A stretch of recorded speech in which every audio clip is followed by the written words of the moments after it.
রামকৃষ্ণ কথামৃত থেকে পাঠ। ঢাকার একটি ভক্ত কোনো সংবাদ না দিয়েই মাকে দর্শন করতে ঢাকা থেকে জয়রামবাটি সুদূর মফস্বলে একটি অল্প বয়স্কা বাল বিধবা ক্ষীরোদ্রাণী রায়কে দীক্ষার জন্য মার উদ্বোধনের বাড়িতে নিয়ে আসেন। মার বাড়িতে আসবার পরে গাড়ির মধ্যেই তার মাথা ঘুরতে থাকে এবং বমি করতে থাকেন। মা স্নানে যাচ্ছিলেন, শুধু যেন কারুর অপেক্ষায় দরজায় হাত রেখে দাঁড়িয়ে আছেন। মেয়েটি উপরে উঠতেই তিনি একটু হেসে বললেন, কোথা থেকে এসেছো বাছা? কেন এসেছো? মেয়েটি উত্তর দিল, মাকে দর্শন করতে এসেছি। মা বললেন, বাছা, আমি মা।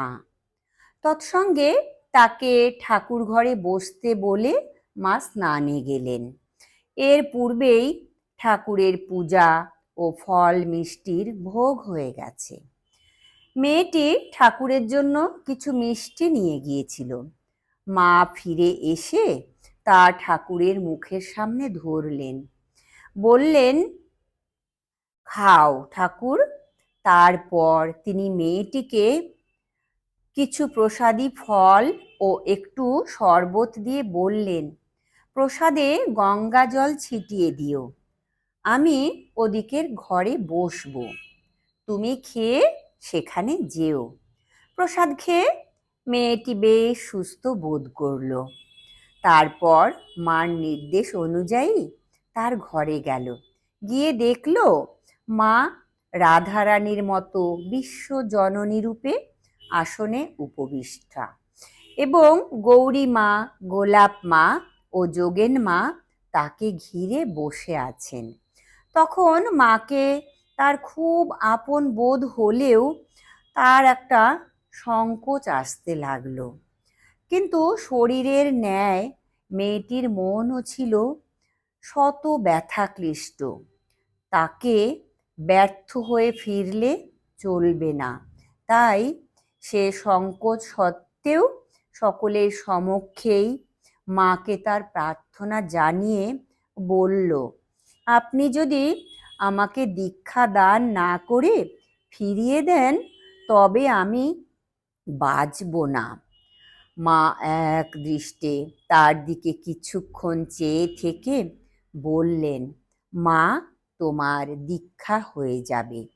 তারপর তাকে কয়েকটি প্রশ্ন করলেন মা এবং জানলেন সে একাদশীতে কিছু খায় না, মাথায় তেল মাখে না, চুল ছোট করে কেটে ফেলেছে।